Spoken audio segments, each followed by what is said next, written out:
Now let's have a review on Acknowledgement and Jurat based on the 2004 Rules on Notarial Practice. How do you distinguish acknowledgement from jurat?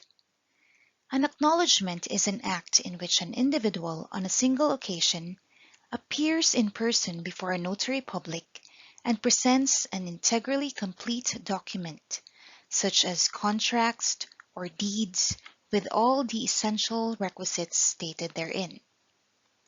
While a jurat is an act in which an individual on a single occasion appears in person before the notary public and presents a document such as affidavits or certifications. In both acknowledgement and jurat, the individual is attested to be personally known to the notary public or identified through competent evidence of identity.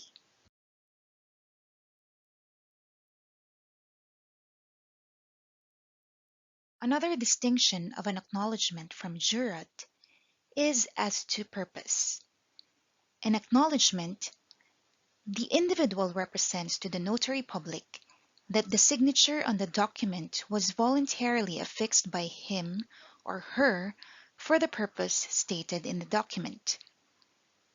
While in the jurat, the individual signs the document in the presence of the notary public and takes an oath or affirmation before the notary public as to such document.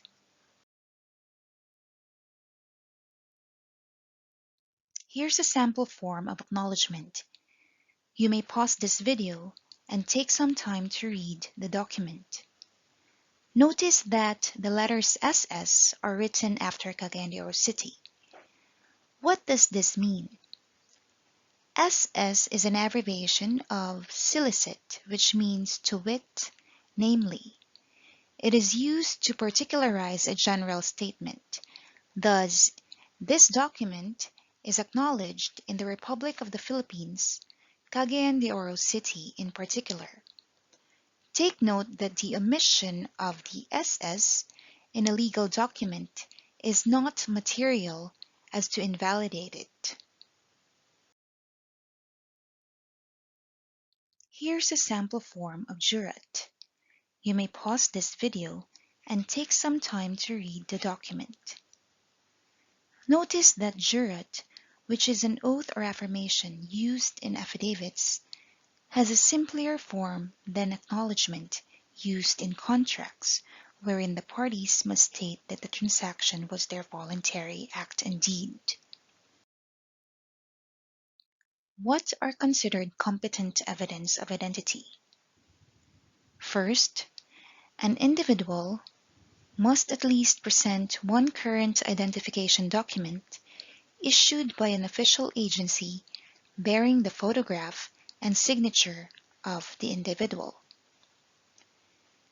If this is not possible, an alternative is an oath or affirmation of one credible witness not privy to the document or transaction, who is personally known to the notary public and who personally knows the individual. If this is not also possible, another alternative would be an oath or affirmation of two credible witnesses, neither of whom is privy to the document, who personally knows the individual and shows to the notary public documentary identification. So that's it for our review on acknowledgement and jurat. Now you can practice making them on your own. Thank you for listening.